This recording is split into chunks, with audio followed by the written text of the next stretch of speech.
Well, ladies and gentlemen, we don't have a win to talk about here today, but we have Union Soccer to talk about here. Welcome, everyone, to today's edition of PHLY Union Podcast.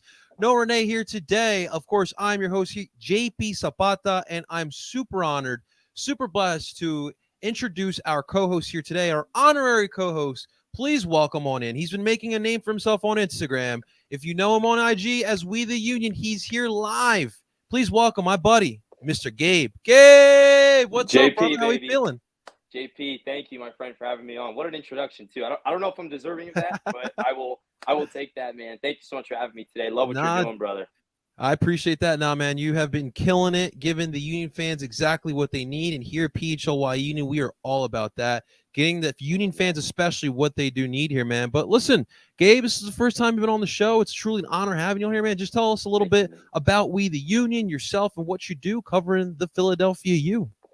Yeah, so this was actually JP and I met a long time ago on social media, and so We the Union really just kind of is a space to give fans a little bit of insight into the games that are coming up and some color commentary. And we had started in even as far back as 2019, just as kind of honestly, it was a college project.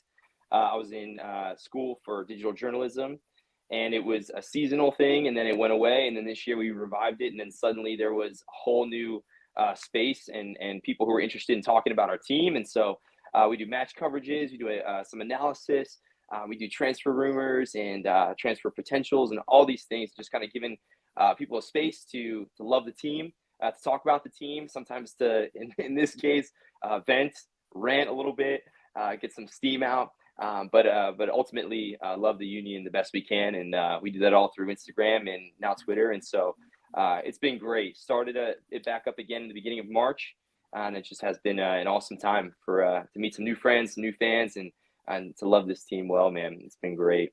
That's the best part about it, man. And that's what I always say. Like when I first started doing YouTube many moons ago now, I always say, so 2015, I actually started 2015. I did Eagles content and I quit for a little bit. And when I got back into it in 2019, the landscape of sports, just YouTube or just podcasts, whatever you want to call it at that point, was a lot different. And so when the difference between like the NFL YouTube world and the MLS YouTube world is that we're a lot smaller, right? We're a lot smaller. We have this hunger for soccer, for American soccer, our domestic league. And so meeting people like Gabe is so awesome to see. And you see people come and go all the time, and it's extremely difficult as well. You know, when you have bills to pay, this isn't a league or a sport, I should say, here in this country that, you know, a lot of people are clamoring for, but that grassroots environment is so awesome. You meet not only just in Philly, but in all the other markets, man, you meet such great people that cover the sport and love it the way you do too. And as Cameron Ryan in the comment section saying, with that We the Union, that hat is pretty sick, bro. That's a good one, man. We the Union. Appreciate that. Snapback? It is actually. Nice. Good for a little beach day. You need to turn it around. I can't divulge anything too soon, but keep an eye out. You know what I'm saying? And but yeah, appreciate that. Thank you. Thanks again. I love that, man. Love it, man. How was your fourth weekend, man? Bro, it was a good time. Got to spend some time with family and, do the whole relaxation. My girlfriend and I, we got to see fireworks and, beat the line out of the fireworks. You know, everybody gets there and then you head to the car. But, man, it was great. We just got to enjoy some downtime. Hopefully get to the beach sometime soon. That's the plan after this to head down. And so it's been great. Love it, man. Bro. Yeah, it's a good time. A lot of Copa to watch. That's right, man. Big game Wednesday for you. That's right, man. Colombia, Uruguay. I'm so stoked for it. It was pretty fun. Obviously, besides the fact that the sun got the best of me. 4th of July, ironically enough, gave us a lot of U.S. national team jerseys, which was pretty cool to see, even after everything that happened with the U.S. men's national team. And people are still wanting to rock it on 4th of July. It was pretty cool. Yeah, I love that. I mean, it's a sign of a true fan, not how you show up when you're winning, but how you show up when things don't go your way. And so that's refreshing. If anything, it's refreshing. Absolutely. And what else is refreshing that we'll move into the first segment here. I want to talk about the Olympics. Obviously, this morning I had a lot of Olympic basketball talk as everyone's excited for Joel Embiid joining the U.S. men's basketball team. But our Union representing in Paris as well, as we have, I'll say 2.5 members representing the the U.S. team over in Paris. Of course, the big ones are Jack McGlynn, Nate Harriel getting called up, former Yeah. Union Paxton Aronson called up. We'll call that in half. It's still pretty cool to see. But dude, Jack and Nate, very well deserving. They've been on the incline over the past couple seasons, and they'll be able to Yeah. showcase their talent across the world, Gabe. Yeah. Huge for them. I mean, deserving. Like, I'll just start, the way that they have put in the work. They've been the backbone of the team the last couple of years. And, what I love about Jack is, and I've said this before too, even on the page, Jack has probably the most lethal, and I think Coach Curtin said this too, is one of the most lethal left foots. I would probably say in the continent. I don't know anyone who is more surgical than him in terms of passing, and when he squares up on free kick, man, he's unbelievable. And so I think that's super deserved. And Nate, the way that he steps in, big interceptions, has a lot of pace up the side, and always seems to be getting in on the attack on that side. And so I mean, through and through, I think it's deserved. Love to see our young guys, stepping in there, and then of course Paxton, man, gone too soon. Love those Aronson boys. Miss them. Wish they would come Hell back. yeah. Yeah, big time. But man, I mean, even him in his stint over in Europe, just deserved. It's cool to see. In some ways they feel like family. In some ways they feel like they're your boys. And so I'm excited to watch. Keep a close eye on them and see what they can do for the U.S. Yeah, no, absolutely. It's going to be fun. There's a lot of like exciting young MLS players that are going to be with Jack and Nate representing for not only our country but for other countries as well. But it is going to be interesting to see that back. So I'm looking at the roster right now. That back line is going to be intriguing there. I mean, you got Miles Robinson. I'm sorry, Walker Zimmerman. Yeah, Nathan Harriel is what we just talked about, and John Tolkien and Caleb Wiley. Some yeah, really good young defenders that the U.S. will be rolling out with. And listen, Nate has really made his name with defending. Obviously yeah, in today's day and age with fullbacks in the sport, they're relied upon to be essentially wingers. Wing backs is pretty much what the position has been called these days. yeah. But Nate's just shown like that part of his game is still in development, and I think he's Sure. improved as the years going on. I think what now he's in his third season with the Yeah, top team. And he's just one of the best 1v1 defenders, and that's just the name of his game. And then yeah. with Jack McGlynn, like you just nailed it. Being able to have that vision.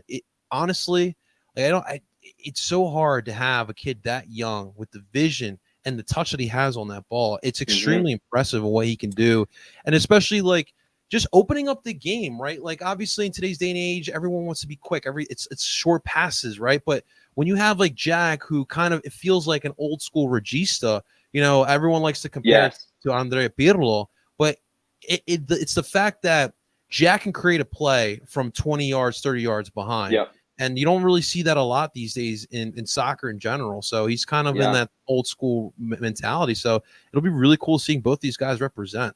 Yeah. To that point, JP, he kind of reminds me, that Pirlo comparison I think it's pretty spot on. He has this way about him where the game sort of comes to him. He sort of floats, and many times you'll see him sort of on the left side, on the right side.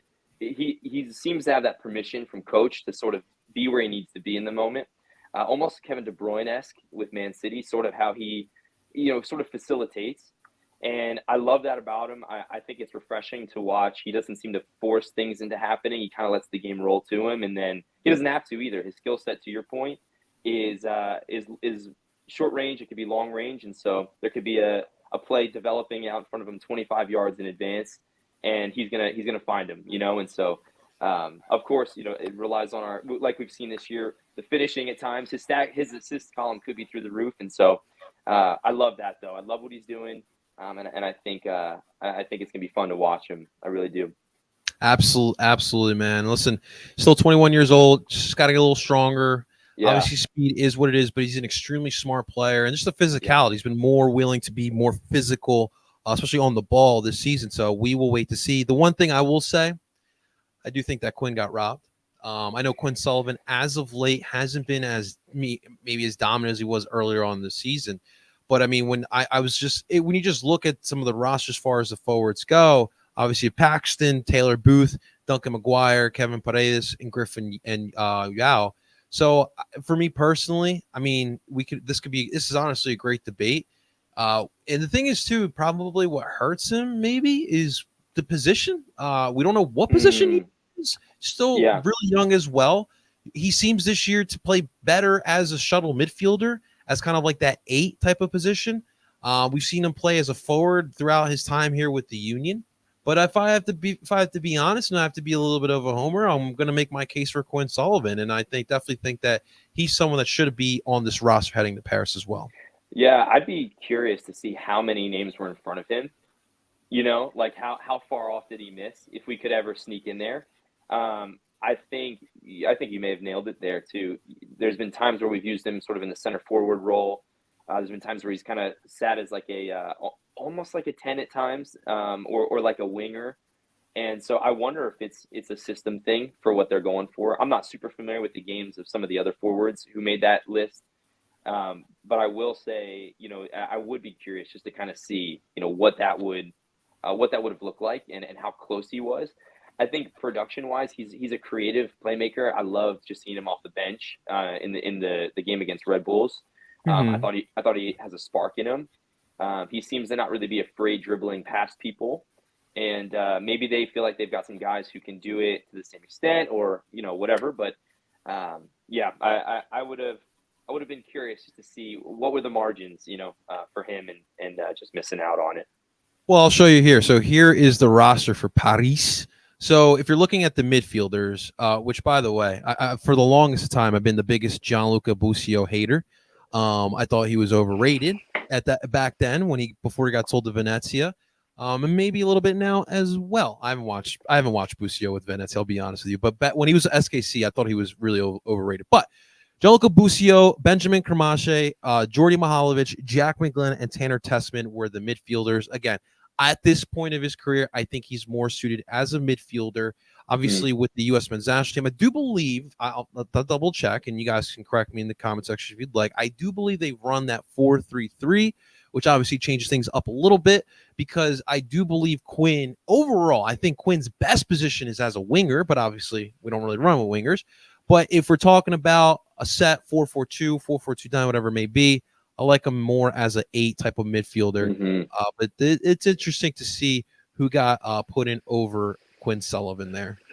Yeah, and honestly, even talking to the point of maybe a system move, you know, to your point, and he does sort of look like he has that winger in him, likes to stretch out wide, likes to play off somebody off the side. We see him blow past some wingbacks at times, and so perhaps it was just something as simple as that.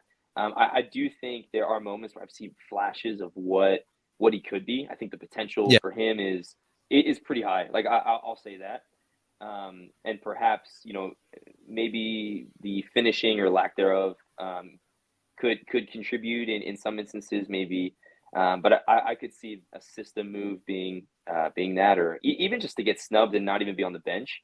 But I mean, I think they could take it either way. I mean, if it's not this year, maybe, it would be 4 years from now because the Olympics, but in any sense, you know. No worries. Yeah, no worries.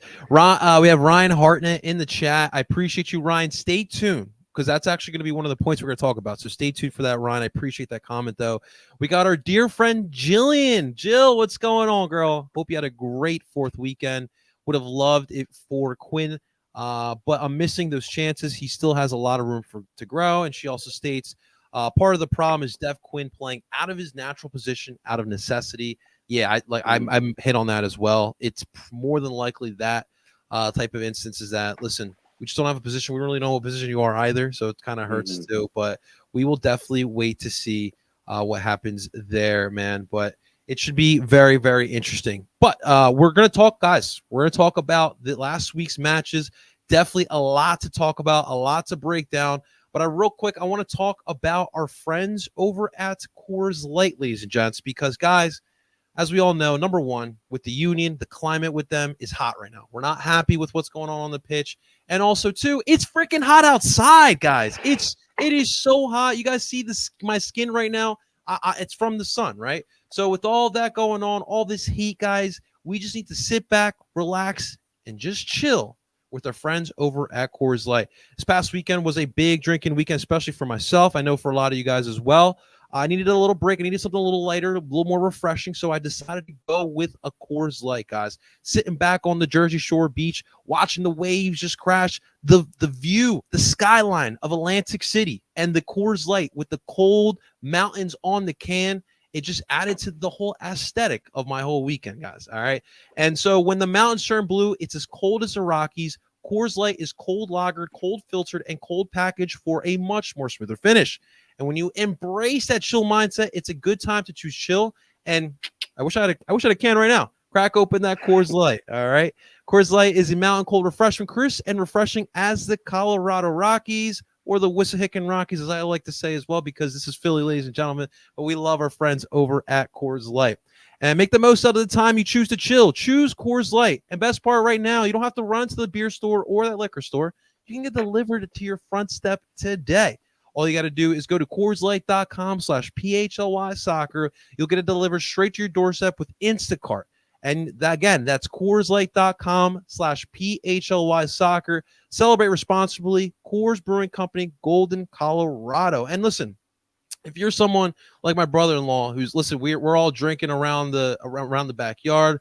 We got the little island cabana going on, but he's not really a drinker. So I always say, hey, there's nothing wrong with that. There's nothing wrong. We embrace that around here as well. So I said, you know what? I got you. Let's go. Before we start drinking, let's go run over to Rite Aid, our friends over at Rite Aid. Let's get something cold and refreshing for you. All right. You don't need to drink a beer. You can have something nice and refreshing. And maybe, listen, if you guys are a water person, you'd like to go simple as water, coconut water, all the options are at Rite Aid here. All right, guys. Purified spring, electrolyte distilled, and alkaline bottled water. They also have flavored waters. Like I mentioned, coconut water. By the way, my fiance just put me on a little coconut water in your espresso shot. I know it sounds really bougie now that I'm saying it out loud, but guys, it really did change my world. All right, but coconut water has some nutritional things that you need in your body. It boosts a power-packed array of essential nutrients, fat-free, gluten-free, non-GMOs, less than 1% sugar. Rite Aid also has single-serve iced teas, juices, and lemonades. If you're looking for something refreshing, or if you're looking for a mixer, they have those as well. Juices for a crowd. They got pineapple, cranberry, apple, strawberry lemonade, and many other flavors. They have organic options as well. Great for everyday or to use as mixers for cocktails and mocktails. And also, too, I just found this out as well. Rite Aid has cold pressed juices, guys. That's incredible. Cold pressed juices. Not many pharmacies are having that, but our friends over at Rite Aid. And it's important to stay hydrated, especially during these summer months. That heat gets to you. You make sure you're getting hydrated. Get refreshments delivered. Shop online at RiteAid.com/shop for same-day delivery, or buy online. Pick up in-store refreshment products. Guys, for your summer needs, especially for hydration, please pick up and consider Rite Aid as well. All right, let's move on here. Let's talk about both of the matches that we had here this past week. It was a tough one. 2 matches in 1 week. Start off with the Chicago match. This one is going to make you want to, pull your hair out, all right? 3-1 lead, right? The Union held, and they blew that lead into the closing minutes and fall 4-3. That one's the one that hurts the most. And then on Saturday, right? And by the way, it was beautiful weather on Saturday for a match. It's all 91 degrees to start the match there. At home, not playing well. We've talked about the winless streak here on the show. They host the New York Red Bull. They draw 0-0 in that one. So out of the week, you walk away with 1 point.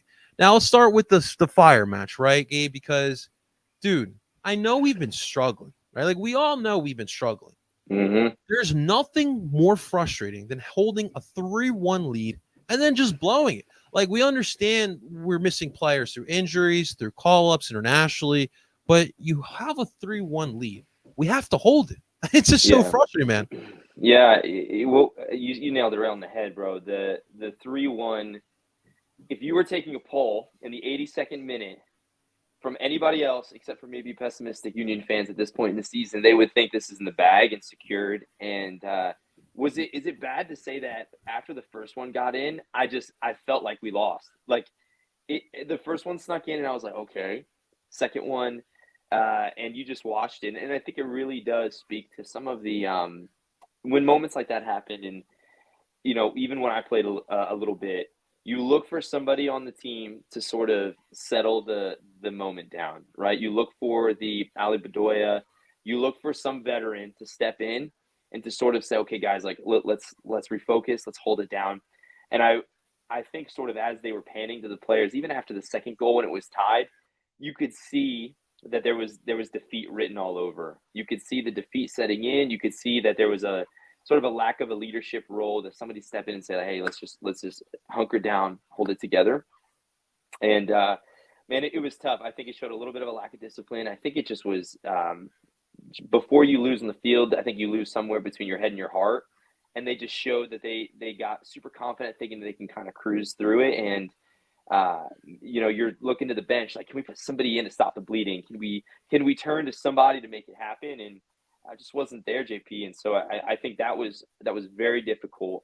Even over at our page, you could just see the frustration mounting, bro. There was anger, there was grief, bro. There was all kinds of things. And you take it on the chin and you feel like, man, we should have walked away with something, and certainly 3 points, and you leave empty handed. And so it was not an easy one to swallow by any means. Absolutely, man. And real quick, I want to just give a shout out to Ivan. I appreciate you thinking about me while you're drinking your Coors Light over the weekend, man. Trust me, I was thinking about you guys as I was drinking my Coors Lights as well. I really do appreciate that. But no, I mean, like these type of losses, it just feels like, dude, they find a different way to lose this year. Every single time they lose, it feels like it's a completely different way. And honestly, it's impressive in its own right, the way that they have been losing in some of these fashions. But like, playing in Chicago hasn't been easy. Like I know that Chicago's not a great team. Like as the past couple of years, they're like, for my NBA NFL people, they're like like the Browns of the 2000s, maybe the Kings of the 2010s. Like they've been that type of team for the past couple seasons. But playing at Soldier Field in midweek, it smells like an upset type of special. And obviously this year, if a team's beating the Union, it doesn't really feel like an upset anymore. But it's when you have the young players that you're playing out there, and I mean, you just feel for both Zemla and Rick. We'll talk about Zemla in a second, but for Zemla and Rick, that's even the toughest part there, having to replace Andre Blake. You're young as it is.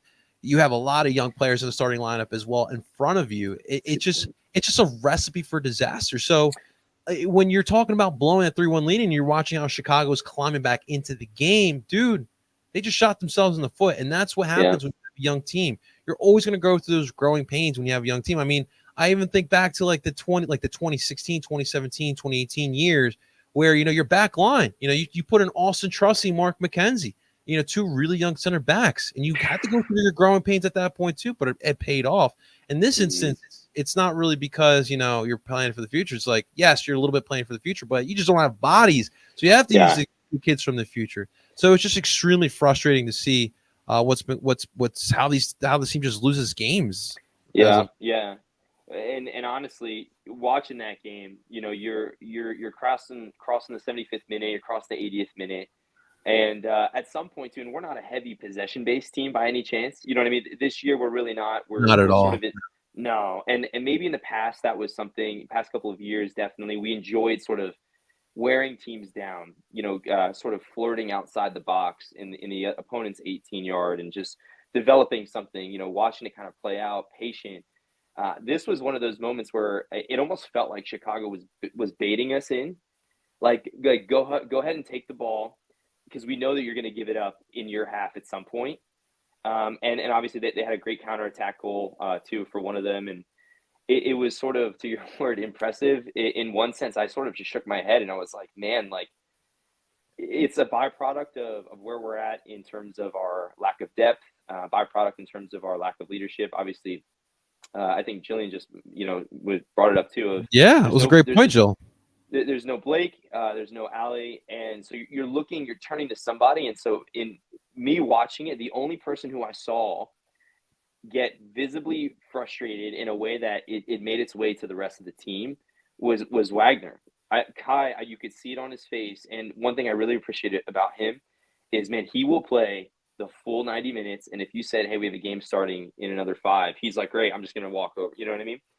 And I think in his case, you watch the frustration, and I even made a comment of, is it time that in their absence, maybe he starts wearing the badge? Because you see it, you see his, his tenure, there's skin in the game. And so I was looking for somebody. I'm like, will somebody just like call them together? Will somebody just sort of stop it? And you didn't see it. And so, you watch the young guys sort of get deflated a little bit more. You watch the fans, obviously the traveling fans were not happy. There was some legendary cuts on the broadcast. And so it's one of those moments where you have to take it on the chin. And also, one thing I do appreciate, and maybe JP, I'd love to hear your thoughts on this. I've said this before. Yeah. Like, I don't necessarily think that that it's always a bad thing to lose because it doesn't hide anything. If you walk away from a game and you tie, you get this feeling that, well, at least we did some things right, and that may be true. But there are moments where I feel like it was better for us to lose here because we will not be able to shriek away behind some sort of result. And in that case, it showed us a lot of just what we're capable of. We're able to score 3 against a team like Chicago. Not that they're a fantastic juggernaut of a squad right now, but it also shows that we've got some bigger holes than we think. And so I was okay, not okay with the loss. I'm okay with losing if it means that we have the information we need to get better. And so I don't know how you feel about that. That's something to think about. No. Like, I mean, I think just like, in life and in this sport especially, I mean, like losing, it can be such a valuable learning experience. Like I always say, like losing in the sport, losing in life, like there's something to be learned because obviously you didn't reach the goal. The goal should be to win. And if you didn't win, well, why didn't we win? And now you get into the point where you start analyzing things. And with this team, like right now, they shouldn't be losing, but obviously with the context, right? Missing your Hall of Fame goalkeeper, Ali Bedoya, who's going to be a Hall of Famer as well. He's been missing significant amount of time. You just sold off Paulinho Carranza, your most prolific goal scorer. Now you're without Ua. So a lot of crap has hit the fan. And so right now you find out a lot, not only about your team, but more importantly about your leadership. And I think you bringing up the point about the captaincy is huge. We've talked at length about Glesnes this season. He's definitely regressed. But what's more disappointing me than the regression on the pitch has been the regression as a leader.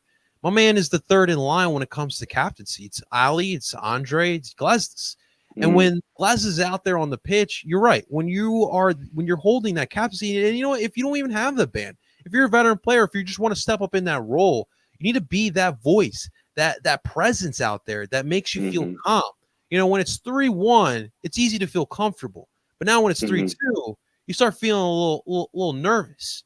And that's when leadership comes into play and it keeps everything nice and calm. And I just haven't felt that calm factor from Glesnes because himself is trying to figure out his own game. He's trying to keep himself calm. And so it's just a recipe for disaster. So, on Saturday, and honestly, I think they did learn their lessons because Wednesday moving into Saturday, the defensive adjustments were made. And you saw how things changed. They went more 5 in the back. The fullbacks kind of stayed more back than they did in previous matches, and that's going to be the lesson now. Is trying to keep these clean sheets, trying to make the goalkeeper's life easier because that's the things that we were doing years prior. The goals will come, especially when Ua comes back healthy, Gazek's in full form, and we'll see what comes about some replenishment, especially at the attack. Oh, by the way, Barribo also picked up a back injury as well, so it's been tough for him too. So getting some health back. Well, I'm not even really worried about the attack because even from the day one Ernst came in, the philosophy was making sure you have a stable defense, and then the rest will come. And I truly believe that will happen. Yeah, I love you. The adjustments were made. I love the 5-3-2, by the way. And I don't love it as a formation necessarily. I love it because it's meeting a current need that we have. We've shown that we can score goals. Honestly, we're scoring goals decently well. I would say, to put 3 up on teams kind of regularly is not too bad. To let 4 go by is bad.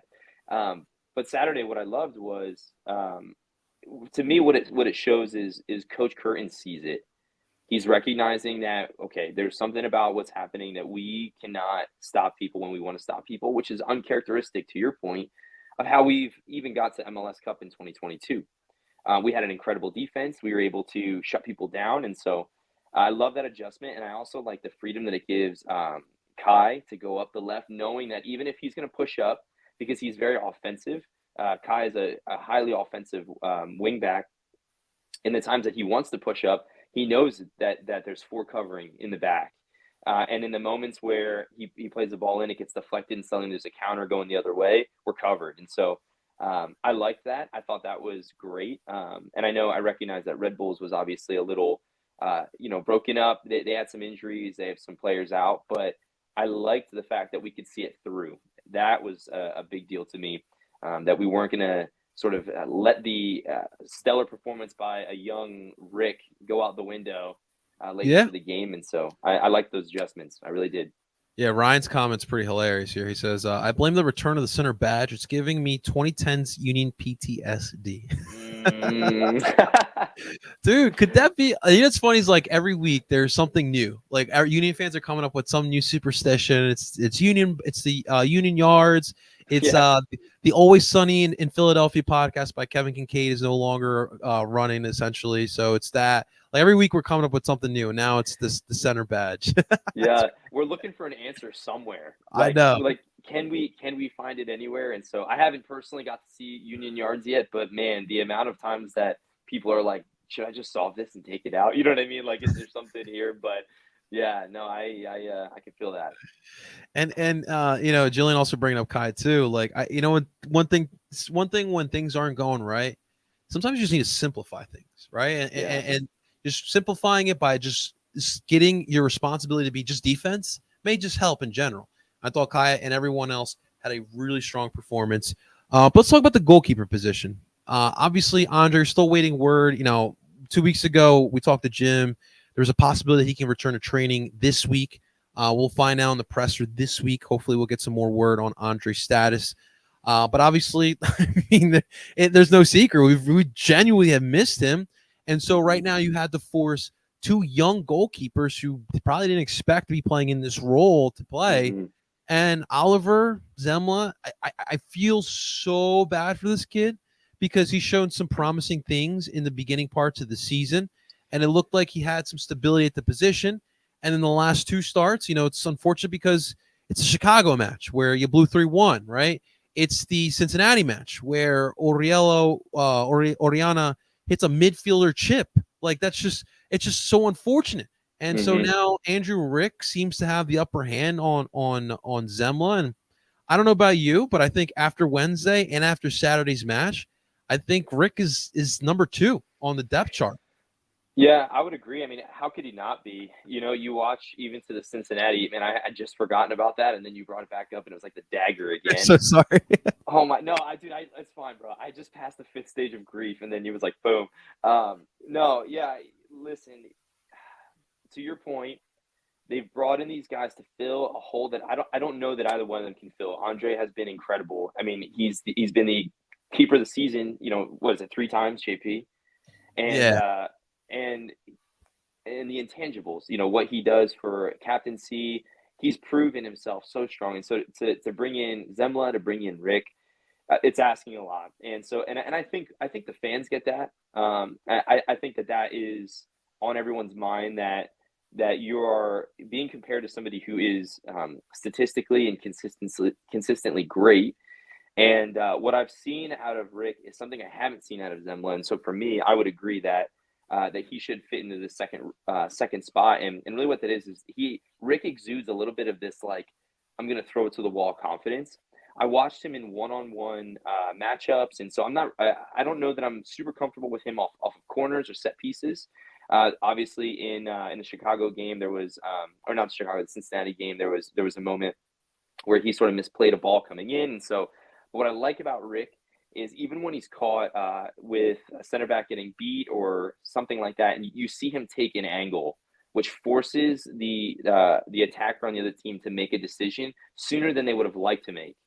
And that plays very well into his advantage. And you watch him sort of come out. Honestly, one of his saves from Saturday reminded me of Martinez from Argentina, their keeper, with the big save against Mbappe.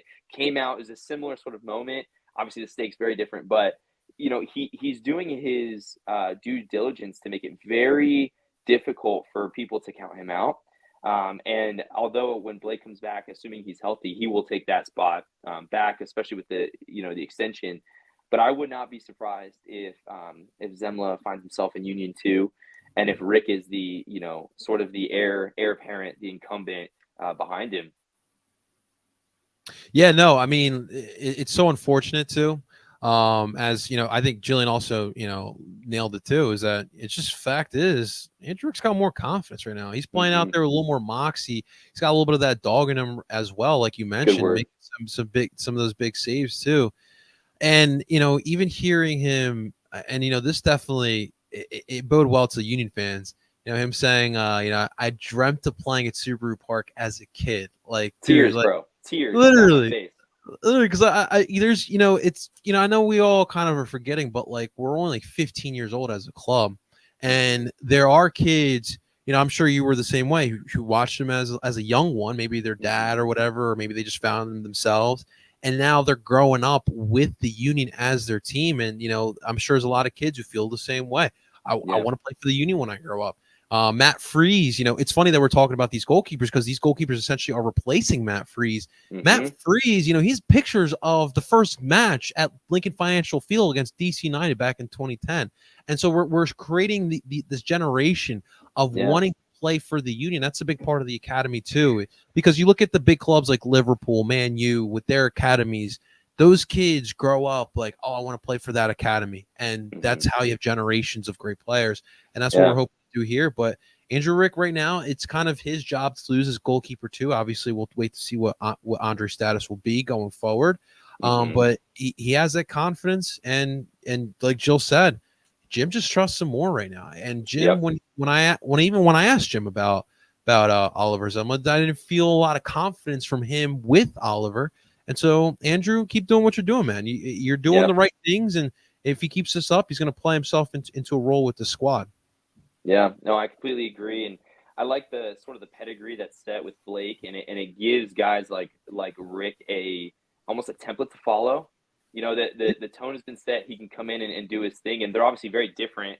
Blake has a little bit more range and stuff, and so. But for a guy like Rick, man, to say something like that, that's a heritage move of like I was dreaming as a kid to be here, and so you think of even a lot of keepers who maybe did shorter stints in Philly that are playing elsewhere. I'm thinking of like John McCarthy, who's crushing it over on the West Coast. Coronel.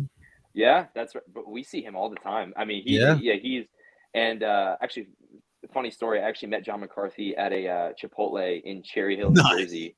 Hey, this was like a long time ago. Shout out to Cherry Hill, whatever, you know what I mean. But you see these guys and they come through the system, and so for somebody like Rick to say that and play how he's playing, in spite of the team not doing well, I mean, I think we can attribute honestly that point to pretty much him this past weekend. 6 saves, man. That's not easy to do. And especially with all the off the field noise, he's handled it really well. Absolutely, man. Absolutely. All right, real quick, guys. I want to take a quick second and let's talk about some of our friends over at TrueMark Financial, ladies and gentlemen. Because look, in this day and age, we're all trying to save some money. We're all trying to earn a little bit more money. And now at TrueMark Financial, with their TrueMark Financial's debit card, you can earn reward points, guys. Can you believe that? A debit card that you can get points off of. That's what TrueMark Financial is doing for you guys here today. Every time you select credit instead of debit at checkout, you'll earn credit union reward points. As points add up, you can redeem them for cash, travel or retail gift cards, merchandise, and much, much more. You can also monitor your credit score with Savvy Money. Guys, it's extremely important. Obviously, in today's day and age, you want to buy a house, you want to buy a car, you need that credit score up. And so with the Savvy Money tool that they have over at TrueMark Financial, you can keep up with your credit score, regularly check that in for financial awareness and error detection. Protect against identity theft by monitoring for unauthorized activities. Build financial stability by improving your credit habits and maintaining a healthy credit score. TrueMark Financial is federally insured by the NCUA and is an equal opportunity lender. If you guys need more information, not only on the rewards points with their new debit cards, or if you guys have any more questions about joining a credit union like TrueMark Financial, one of two things. TrueMark Financial, the beauty of it is that they are located here in the Philadelphia area. They're headquartered in Fort Washington. So we love that Philly ties that they have. And they have 24 branches here in the area. So if you want to stop into one of their branches and ask some more questions, you can absolutely do that. Or you can do it right from the comfortability of your couch. Head on over to truemark.com/PHLY if you would like some more information. And thank you to our friends at TrueMark Financial. And guys, while we're talking about making money, let's talk about BetPark Sportsbook app. Guys, it's that time of year, right? We're getting down to the wire here with Copa America, with Euros. We're in full swing of the MLB and MLS season, so there are things to bet on. We're going to have Olympics soon, too. I'm sure there's going to be some good stuff on there as well. And a good time to remind you that we are brought to you by the BetPark Sportsbook app. Get in the zone with the BetPark Sportsbook app. Win big with all-day action. Win your first $10 bet and earn up to $125 in sports bonus bets. You play for fun. You love to win. You bet with BetParks. Download the app and play along with us here today. You must be 21 or older. Please gamble responsibly. If you or someone you know has a gambling problem and wants help, call 1-800-GAMBLER. All right, guys. So, Gabe, let's talk real quick about this Red Bull. First off, the rivalry. The rivalry. Oh yeah. Do you still feel the same way about the Red Bull before we move on from this topic?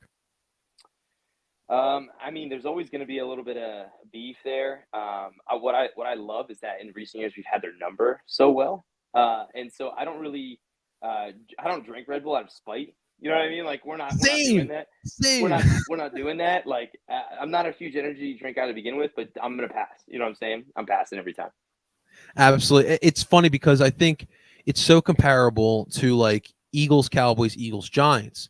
So like obviously like I think if you ask Union fans, there might be a little more disdain towards NYCFC because of recent playoff stuff. Sure. But like the Red Bull were the first, right? Like for a lot of Eagles fans, they grew up hating the Cowboys, and now the Giants. Since the 2000s, we've had a lot of good matchups with them, but you still hate the Cowboys. For me, of course, I hate NYCFC. I mean, 2021 is one of the worst sports moments of my life, but the Red Bull, I don't forget some of those matchups. For 10 years they owned us, right? They had Terry Henry, they had Sebastian Letou on their squad as well. Yep. So for me, man, it'll always be screw the Red Bull. And yes, we don't drink Red Bull. If I go to a place and they don't have, and I need caffeine, they don't have Red Bull, I'm not drinking caffeine. I guess I'm raw dogging the day because I'm not drinking a Red Bull, man. It's not happening here. That's real. Yeah. We have some other comments. Okay, people want to talk about the goalkeepers. Okay, I like it. Someone might just be the worst keeper I've seen for the U, and I've been a season ticket holder since 2010. First off, shouts to you, Ryan. And I've seen a lot of keepers. All right. So this is interesting because I can think of two that are probably worse than Zemla. Razan Bol, and I mean, dude, Bendik was not good. I mean, there was a couple matches we dropped points because of Bendik. Yep, he was the first one that I was like, I would put Bendik worse, like almost immediately. As you said it, I was like, I don't know if Bendik is above him. I remember screaming at the TV a lot because of him. Yeah, dude, that was probably bad, but I get it, man. And the thing is, Ryan, like it's hard because I know like he's allowed some bad goals, dude. Like it was bad, but like he's also had some solid moments, and it's hard to fault a kid who first, he's German, came over here. I know he played a couple seasons with Louisville City, which he did really well. But going from USL to MLS, it's a little bit of a different game. It's a little faster, a little more talent as well, and it's a tough spot to kind of put that young kid in there. But I get what you're saying, man. Unfortunate for Zemla, he was thrown in the fire when they expected to be able to have some time to develop him more before his debut. Jillian, to that point as well, and it goes back to something we've always talked about is. Listen, we love Zemla, or we love Zemla for the person that he is, and we feel for him. But just like everything else that's been going on right now, we all knew the schedule was happening, right? We all knew Copa America was coming, Euros was coming. We all know that the Olympics are coming here this month. We all know that Leagues Cup is next month, and yet they didn't plan for the goalkeeper position, for the attackers, for nothing. They didn't plan for anything. So it's kind of. I mean, JP, if I may, too. I mean, yeah, of course. I mean, and Jillian's not wrong, right? You come in, you bring somebody in, you recognize they need time to develop. But I think 18-year-old Andrew Rick kind of busts that open a little bit because it's like, how can you say he needs more time to develop and you throw a guy who's like 5 years younger than him and he's excelling? So it's kind of, it's true. I think there's more in him. I think he has a higher, I don't know if he has a higher ceiling than Rick, but there's more in him. But to your point, you make the adjustments, and some of the guys, maybe it's just they're undercooked a little bit. You know what I Yeah. mean? They get to the moment, and where others you think they're undercooked, and they do what they do, and so it's kind of the Yeah. nature of sports, I guess. For me, like I'm gonna wait to see with Andrew Rick because I had similar thoughts with Zemla after first couple starts, and obviously look where we're at now.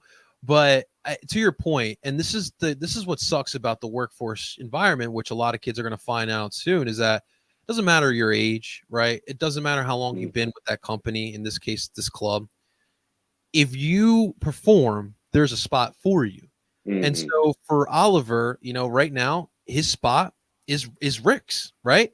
And so Izema now can either, say, well, F this, I'll just wait till the end of the year and I'll find another option, or he can learn from this, like you talked about earlier. This is a loss for him. He lost a job. How do we get better? How do we get in Mm-hmm. front of Rick? And so this is what Zema's going to have to find out. But right now it is Rick's. Rick's got the Mm-hmm. confidence, like Julian talked about. Rick's got Jim's trust, and so that's how it's going to help him as well. 8 years younger, which is funny as well. Zemo's like what, 26, I think. I didn't So yeah, realize. Wow. 18, yeah. So it is tough. How much more can Oliver kind of develop? Yeah, I think there's still some. The thing is, Ryan, too, goalkeepers can play for a long time, a lot longer than forwards, midfielders, right? So there Yeah. is still a little room for development. But yes, like everyone is saying, Andrew Rick's ceiling is a little bit more higher. All right, the last topic I want to talk about here, Gabe, is some of the extracurricular activities that were happening in the stands. Look, it's not fun. It's not fun being a Union fan. Mm-mm. I'm doing the Gargano show every morning. We're talking about the Sixers making some big signings. We're talking about the Phillies, one of the best, if not the best team in baseball. And then the Union, right? And the other four teams in Philadelphia have great ownership groups. The Union, not a lot of people happy with that ownership group. So obviously everyone's seen the pictures and the clips. Keystone had a sign that they brought in, I think, with Sugar Ain't So Sweetie, More Sugarman. Mm-hmm. And then I don't know if this was Sons of Ben or someone who was just sitting in the River's End who brought the sell the team sign there. And so, and then we also had, I saw our dear friend of the show, Jared Nisley, which I have the tweet right here. Kind of, it looks like the Sons of Ben are going to do their thing as well. So from Jared Nisley, it is important for the fans' voice to be heard.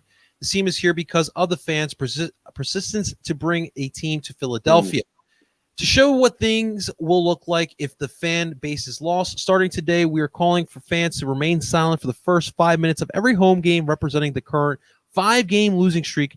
For every loss moving forward, a minute will be added. Feel free to either sit or stand during this time. After the allotted time, we are asking for full voice and support for the players and coaches on the field to remind the team that we are still there for the team. If things continue to stay at the current state, there is a plan and progression in place. And that was from Jared Nisley, who's also a capo for the Union and a great capo for Sons of Ben, I'm sorry, and a great friend of the show here. But look, the frustration is gotten to the breaking point here for Union fans where they're using their power, their voice, right? The voice, that's why, we love the sport. Our voice can be heard. It is super tough here, man. But, kind of your thoughts, Gabe. The fans making their voice heard.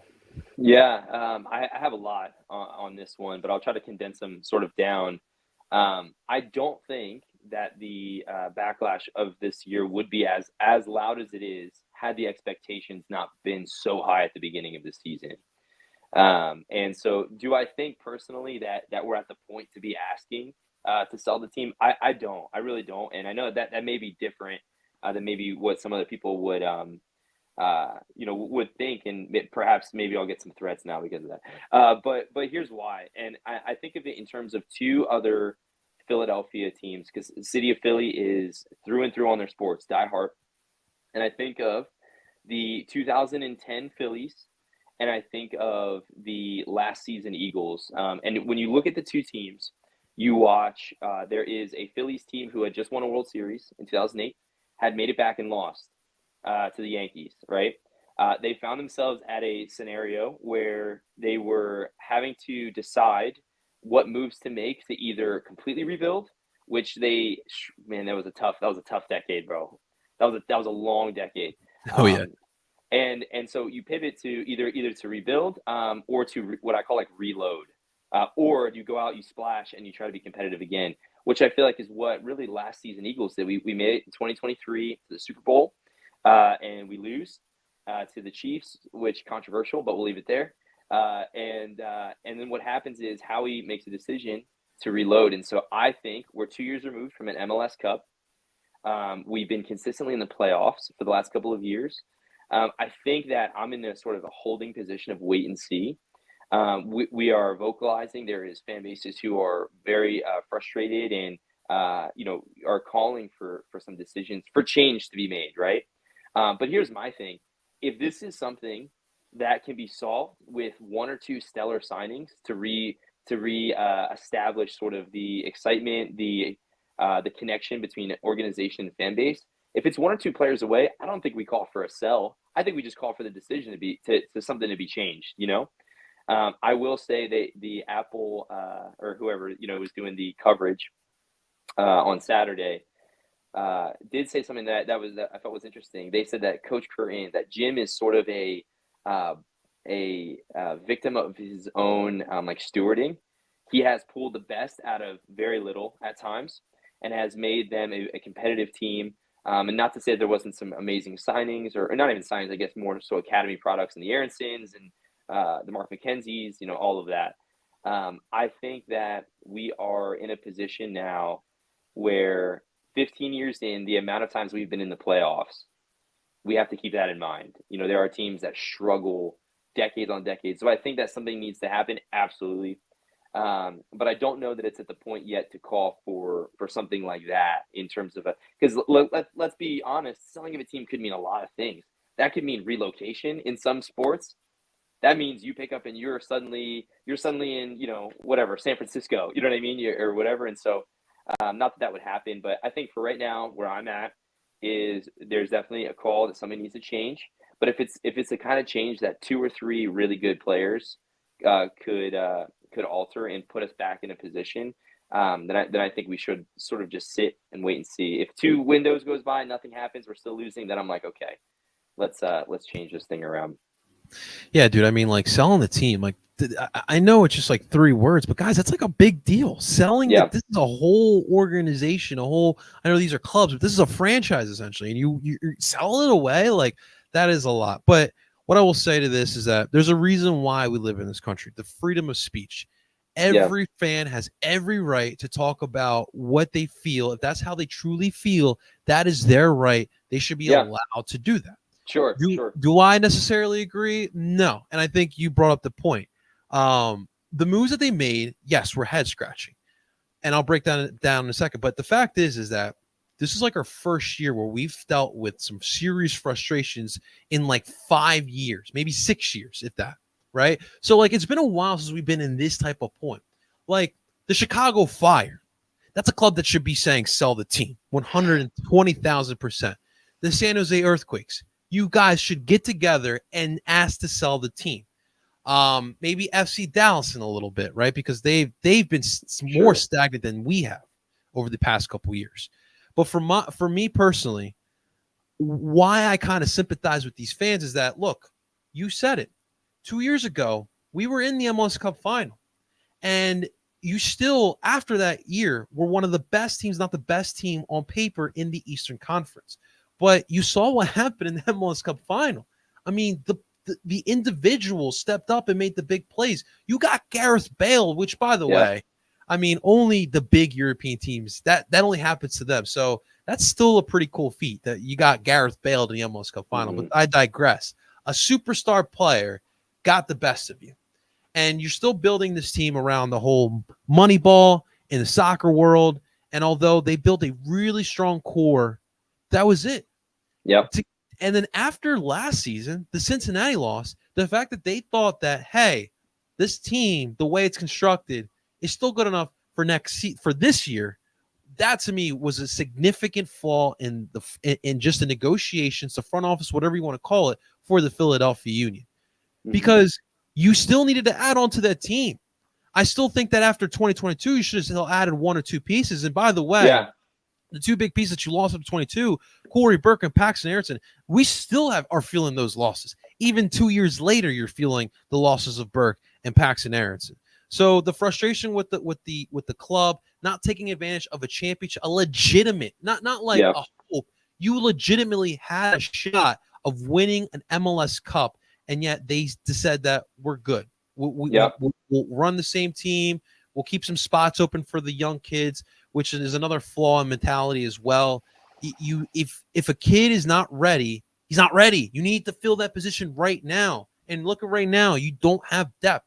You're relying. We're talking about Andrew Ricks of the world. You know, we're talking about youngsters. You know, every day, everyone's asking me when Caven Sullivan's going to get out there. That's a 14-year-old kid. You think a 14-year-old kid's going to save the Union right now? Like, it'd be cool to see, but he's not saving our season. So the frustration I can sympathize, but I'm not at sell the team just yet. But you know, that was well put, bro. I mean, I really do think that, you know, especially in Philly, you've got to be able to take the heat as an owner, as a team, as a player. You have to be able to take the heat because you will not last, right? And so that is super common in our city, and it's the beauty of our city because we love hard, man. We love hard, and it's tough love, you know. And so, to your point, there has to be something. I think we're missing a lot. I mean, I miss seeing, bro, and I don't know how you feel about this, but I miss seeing like a number 10. We used to have it in like Bork Dutchko. Tranquilo Barnetta was kind of that for a little. You are more of a facilitator than Gazak, who more is like compared to Marco Fabian, where they're just scoring. Sure. Yeah, exactly. And, you know, and I think like you see Acosta, like you see these guys in the league who do that so well. The problem is they are usually a premium because they can do both. And so that goes back to the whole, all right, like, are we going to decide that we value this, that we need to find somebody? Because the other side of it is we've dumped millions and millions into an academy that is producing good players. They're not players that we see often. They're players that are here for 6 months and they're gone. And that's tough because you watch Ajax, you watch some of these guys, these clubs who develop from within, and they're always in a state of rebuild. And I think if this is a hint of the writing that's on the wall for the franchise, that this will be our future consistently, like we'll get some guys, we'll send them over, then I think it's going to scare fans, and I understand why they would be outspoken about that. Yeah, and the tough part is going to be the summer transfer period because you don't typically find difference makers in the summer transfer. No. You're typically replenishing. So, you know, don't expect a big type of signing to come in at this period, although Gazak did come in the period. But remember, Gazak really didn't turn on until like the playoffs, and he really didn't turn on until the 2022 season. So that's definitely something to kind of keep in mind. And one more point as well is the boos for Jim. I get the frustration, guys, but like, you I think you said it too. Like, what do people expect from Jim Curtin when you see like 5-6 players on your bench consistently, and these players average the age of 21? I think it's a tough spot to be put in as a manager. You know, it pains me going through these press conferences because I feel like Jim feels a little bit defeated. It's such a tough feeling to feel. And I really do hope that they can turn it around. It does feel like they haven't given up too, which is huge. It doesn't feel. You watch Wednesday's match, it's easy to give up after that. But then they come Saturday against one of the top teams in the East, and they drew them. They drew them, and they played really, really hard, and that was really good. John Peace, it's hilarious. Caven plays at 4 years old or the child labor laws. Guys, he's not working 60, 70 hours a week. I think he still has to go through schooling. But yes, he majority plays for Union too. Yeah, got his first goal this week too. Yeah. Dude, Jamie Lynch, who's been filling in for Gargano this week, comes in. He tells me, he's like, I heard Caven scored a goal this weekend. I was like, wow, we got people watching Union too now. It's great. I'll take that. I like that hype. I like that he's attached to Man City. Like, I'll take all that. You know, we're here for it. Ryan, you're spot on, man. Anyone who boos Jim is a casual. This is not his fault at all. And I think I saw the tweet out there that the Union did. Bogue said it that Jim's job is safe, and as it should be. The plan is still, the future is still with Jim, and I think that's so big, and that's big to give that reinsurance as well, because that's tough too. Like you're slumping, it sucks, right? And it's hard as it is, you know, managing through this. And if you don't know that job security, now that he has the job security, he has to make things so much easier. He can just focus on getting this team to where it belongs. But Gabe, before we head out, I got to ask you, man, we got semifinals for both Copa America and the Euros here, man. So real quick for the Euros, I want your finals. First, give me the winner of Spain and France. For me, I'm going to go Spain. Okay. I like what they're cooking. I think France hasn't found it. Not yet, but again, they've got playmakers, but I'm going to go Spain. Okay. Netherlands, England? I'm going to go England. I think they got one more. I think they got another one in them. I have to agree. I think it's going to be a Spain-English final. All right, Copa America. Argentina and Canada. Bro, to be honest with you, if you asked me this a week ago, I would have said no doubt Argentina. But they struggled They struggled. So I'm going to go. I'm still going to say Argentina. But it's less convincing. Less convinced. You know, I hate to do this to the U.S. men's national team fans and listening and watching to this, but if Jesse Marsh has a tactical, magical match on tomorrow, dude, there's gonna be hell raised with the U.S. men's national team Twitter, man. It's gonna be rough. And then the big one, the big one, Uruguay, Colombia. Who you got, Gabe? Bro, I got Colombia, bro. How could I do that to you, man? Let's go. 100%, bro. Now, I don't think it's going to be easy. I think it might even go to pens. But I've been to Colombia. I actually met James Rodriguez in Colombia. Sick, dude. Dude, it was nuts. Man. It was a coffee shop during the last World Cup, or 2 World Cups ago. But I got to go Colombia on this one, yeah. Dude, I'm blessed to say I've seen James Rodriguez live, like literally 5 rows away from me. That is so cool to see because I was not old enough for Carlos Valderrama. So being able to watch the next GOAT, I'll be able to tell my kids and my grandkids that one because he is special. And by the way, it's hilarious that when he plays for Colombia, he's the best 10 in the world, like all time. Bro. He plays for his club. He's garbage. Yep. It's that he has something inside of him. It's the nationalism. It comes out, and he's insane, man. He's been going great on this run here with them in Copa. And with that, we have to end with Jillian Conk because Jillian is our GOAT here. Yeah, and he closed the curtain. People need to get a clue. Amen.